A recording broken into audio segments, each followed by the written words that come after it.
You are now live on YouTube and Facebook. Chairman, you have the floor. Good afternoon. Welcome to the meeting of the Administrative Operations Committee of the Public Building Commission of Chicago being held today, April 3rd, 2024 at 1 p.m. Acting Director Gitteroff, please call the roll.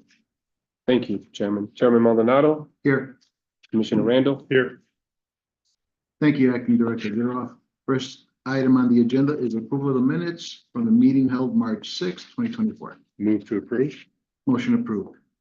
Next item on the agenda is public participation in accordance with the Open Meetings Act. Registered speakers will be allowed 2 minutes to provide comments.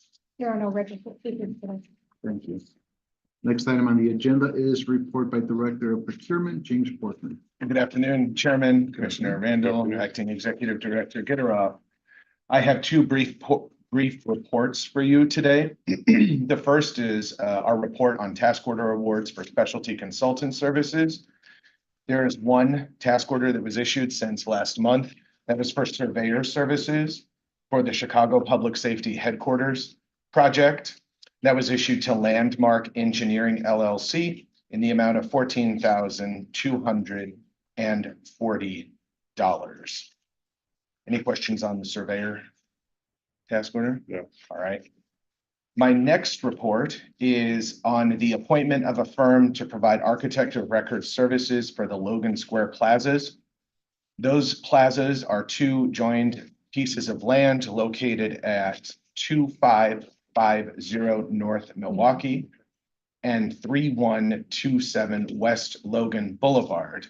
We are still in the process of interviewing for that architect of record services. It's our intent that we will bring that to our board meeting on Monday with a recommendation for the board to consider. We had a lot of interest for this project. As you can imagine, It's a very dynamic community right now, especially at that intersection. There's a lot of work that's gone on prior to this. This is kind of almost the last piece of the puzzle, if you will. And as a result, we want to make sure that we're doing a really good job providing our partners at CDOT and DPD the opportunity to weigh in on the architect of record for this project. So we'll present that information to the board on Monday. Well, Acting Executive Director Gitteroff will for your consideration. It's an exciting project. Any questions on the reports? No. Move to accept the report. Reports accepted. Next item on the agenda is report by Acting Executive Director Ray Gitteroff. Thank you, Mr. Chairman. There are no change orders to report this period in the field order activity report. They are all below our reporting threshold. If there are no questions, just wanted to provide a brief update regarding development status and other matters, if that's okay with you, Mr. Chairman. Sure. Great. So since the last time we met, I wanted to just give a brief update as to where we are with our current development.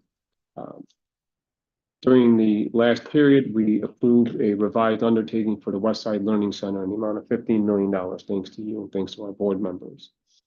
As part of that revised undertaking, we issued an RFP for construction management firms at risk on March 20th. As part of that process, we conducted our pre-submission conference yesterday at the Westside Learning Center. We had a good turnout. The entire team collaborated, especially wanted to thank Chancellor Salgado and his team for making themselves available, for being part of the process, helping us develop the RFP and participating throughout. During the meeting, one highlight, in addition to how important this development is on the west side and how important it is to the school to expand their facility, we invited students from the Dawson Tech Institute to be there along with their dean. Two of the students showed up. Interestingly, one of them is in the carpentry, masonry, cement trades, and the other is in the plumbing trade, along with studying architecture and drawing, how to read drawings, specifications, and so on and so forth.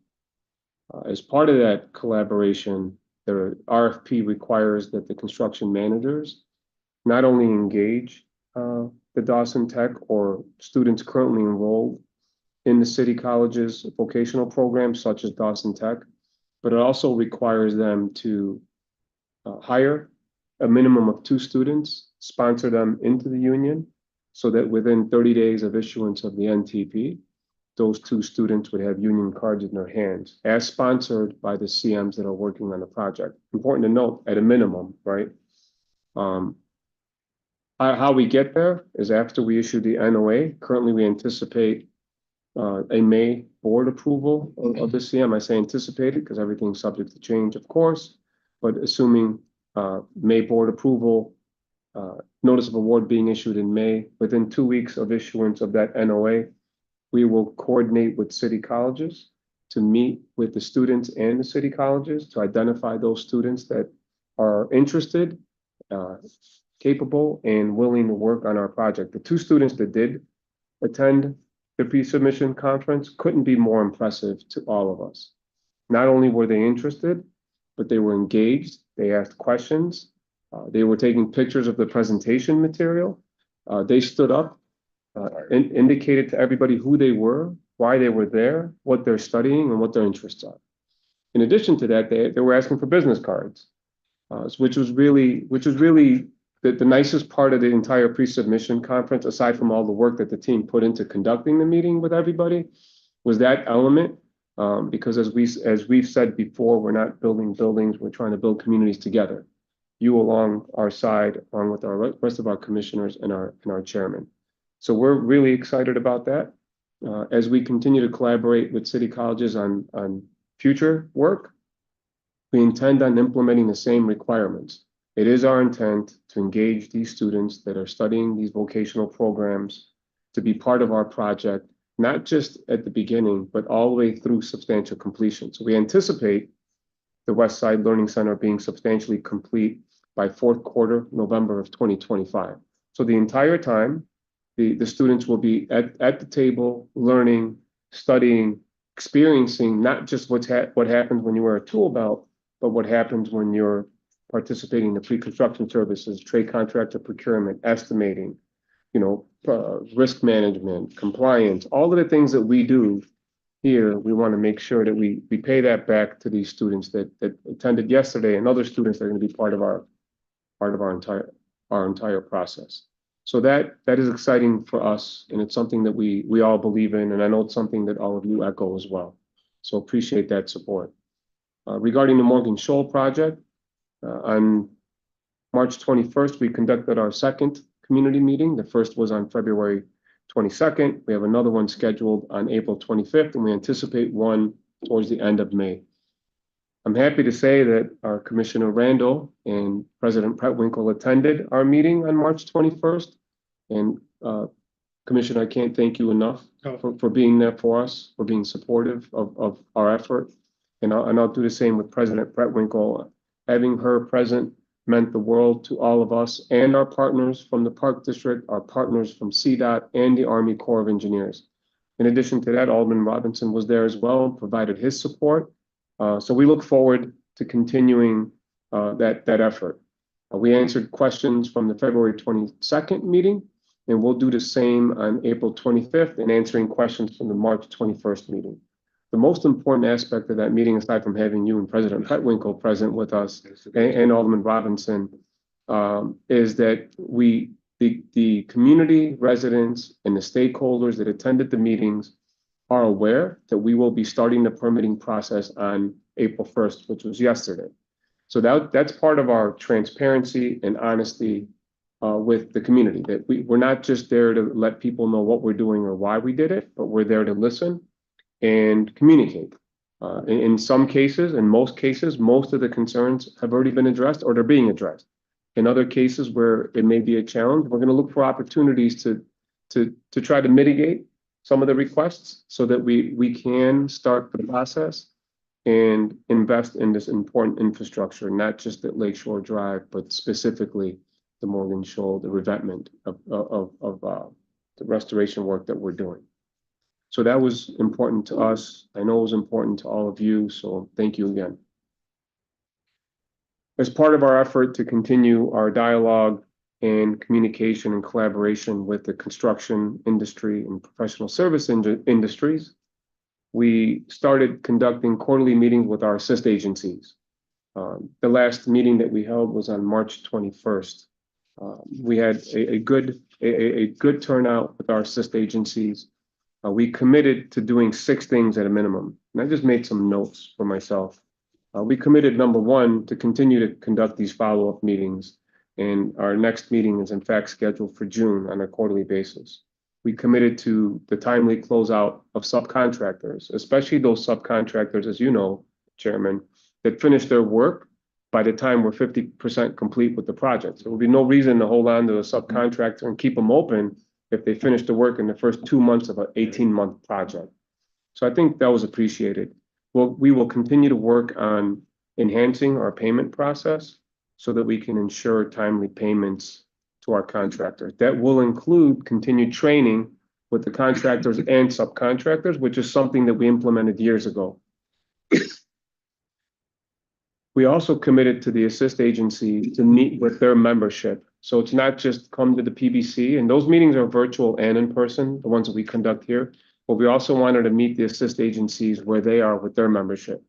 So the Federation of Women Contractors reached out to the PBC, held us accountable for our commitment, and we are more than happy to say that we are going to be meeting with the Federation of Women Contractors membership on May 23rd. Lastly, we committed to the assist agencies to provide a platform and opportunity for vendors, subcontractors, and suppliers that are M&WBE owned to meet with our pre-qualified general contractors and our pre-approved job order contracting firms. That's important to us. Oftentimes we hear, yes, we're signed up for the alert. Yes, we're aware the projects are coming up. Yes, we're aware, but how do I get to know contractor A, B, C, or D? So having that opportunity, that FaceTime with the Public Building Commission's entire executive staff present to compel the subcontractors and vendors and suppliers, along with our pre-qualified A through E licensed general contractors and all 3 tiers of our pre-approved job order contracting firms, to have that networking session, to get so that we make sure that we're creating that database. So there's no excuse from anyone for not being available, not being aware, not meeting, not discussing, and not maybe considering partnerships, which is one of the things that we did yesterday at the Westside Learning Center. We stood up in front of everybody and we pointed out those companies that were sitting in a room that previously were subcontractors. And now they're in the room as primes. They're participating as primes. They've been primes with us because of the opportunities that they had with each other for the partnership and or joint ventures. That did a few things, right? Increase their cash flow, increase their credit line, and increase their bonding capacity. And evidence of that are some of the firms that were in the room with us yesterday. So we pointed them out, and we also encouraged them to look back now to see if there are others that may have that opportunity. And happy to report there are M&WBE companies that are prime companies with us now working on projects, which leads me to the next item. Our joint police safety training project, our phase 1A work, that is the outlot area for the Peaches and Culver's restaurant. We're a finalist for the Chicago Building Congress Awards. Earlier, Bryant Payne and I were interviewed by the panel. Our prime design builder, BOA Construction, was there with us. Their architect, FGMA, was with us as well. As we went through the process to talk about the projects and the uniqueness of the Peaches and Culver's, I know you've been there plenty of times and to support what we're doing, so thank you. The question came up, what would it mean to the Public Building Commission if we won the award?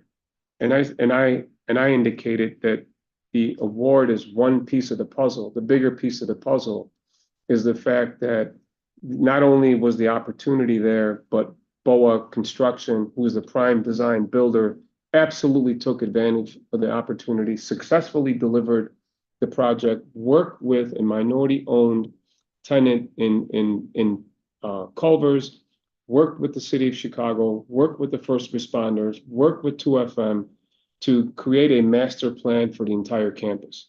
It just so happens that one of the other people that were being interviewed were on our site as well, a different project whereas that architect was our feasibility architect for the Peaches and Culver's restaurant. And we couldn't be happier than to be in the room and be more proud than having our minority-owned prime contractor indicate how important that was to them. So it's not just a Peaches restaurant, it's not just a Culver's restaurant.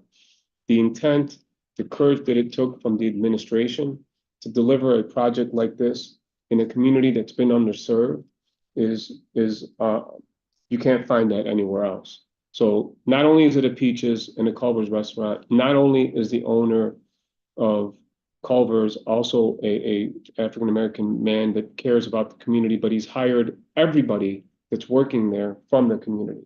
It allows for shared dining and plaza space, whereas the community and the cadets that are studying can eat and sit and talk with one another.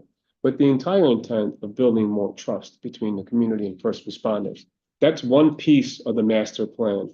And of course, the Boys and Girls Club that's adjacent to our site and all of the coordination that had to go into it, specifically by BOA and FGMA to allow that building to start, to allow that building to finish, along with the Academy building that AECOM built, along with the training scenario village that Berglund and Brown and Moman have completed. So that entire campus, nearly $200 million worth of investment, that is what makes us happy. And that's what we indicated to the panel, regardless of who wins the award. I think that's really one small piece of the puzzle. The bigger piece is the investment that we delivered in that entire community.